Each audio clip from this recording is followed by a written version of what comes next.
Sosok pendiam yang menghancurkan cinta. Latar belakang yang suram di sebuah kota kecil di Jawa Barat. Hiduplah seorang pemuda bernama Rizal. Usianya baru 23 tahun. Ia tinggal bersama ibunya di sebuah rumah tua peninggalan kakeknya. Rumah kayu dengan cat dinding yang mulai terkelupas dan halaman yang dipenuhi rumput liar. Sejak kecil, Rizal dikenal berbeda. Ia jarang berbicara dengan orang lain. Wajahnya dingin, tatapannya kosong, dan hampir tidak pernah terlihat tersenyum. Teman-teman sekolah dulu sering mengejeknya, menyebutnya anak aneh atau anak hantu. Ayah Rizal meninggal saat ia masih SMP karena kecelakaan kerja di pabrik. Sejak itu, ibunya banting tulang berjualan kue untuk bertahan hidup. Rizal tumbuh dalam kesepian, lebih sering mengurung diri di kamar. Ibunya pernah mendengar Rizal berbicara sendiri dalam kegelapan kamar. Saat ditanya, Rizal hanya menjawab pelan, "Temanku, Bu, dia selalu menemani aku." Sejak saat itu, ibunya sering merasa ada sesuatu yang tidak kasat mata menempel pada anaknya. Cinta yang mengubah segalanya. Perubahan hidup Rizal dimulai ketika ia bertemu seorang gadis bernama Nadia. Gadis itu berusia 21 tahun, ceria, ramah, dan selalu tersenyum. Mereka pertama kali bertemu di acara kampus. Ketika Nadia tersesat mencari ruangan seminar, Rizal yang kebetulan lewat memberanikan diri menawarkan bantuan. Dari situlah benih cinta tumbuh. Nadia merasa Rizal berbeda.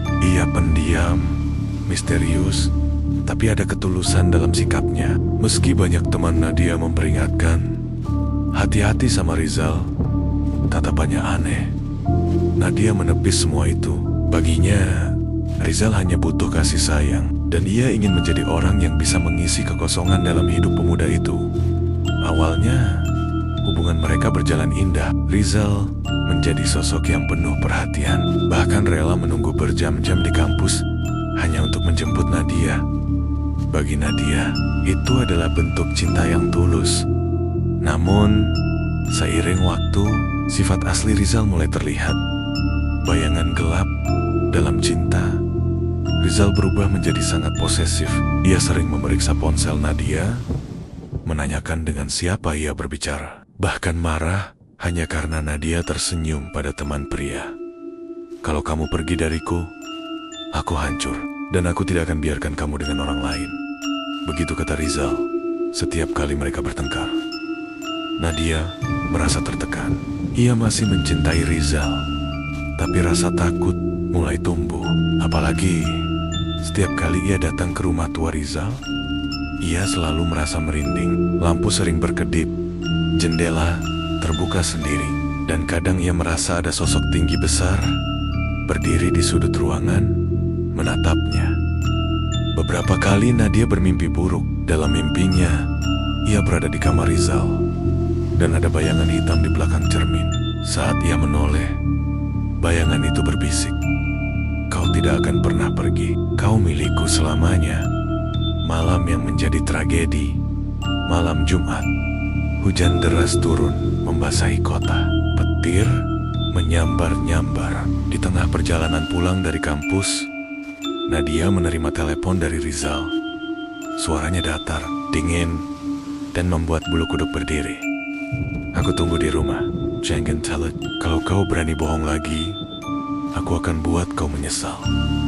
Dengan perasaan cemas, Nadia datang. Rumah itu gelap.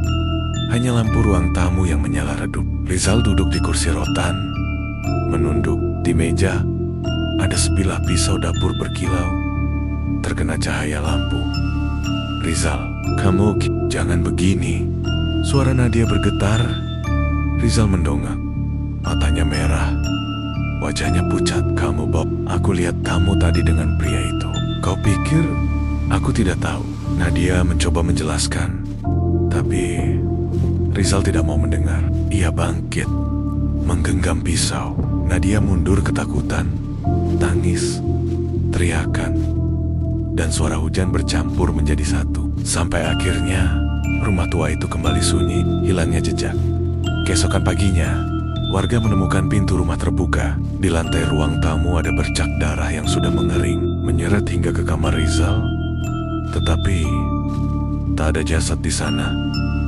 Polisi dipanggil, anjing pelacak diturunkan. Aneh, setiap kali mendekati kamar Rizal, anjing-anjing itu menggonggong keras, lalu mundur ketakutan.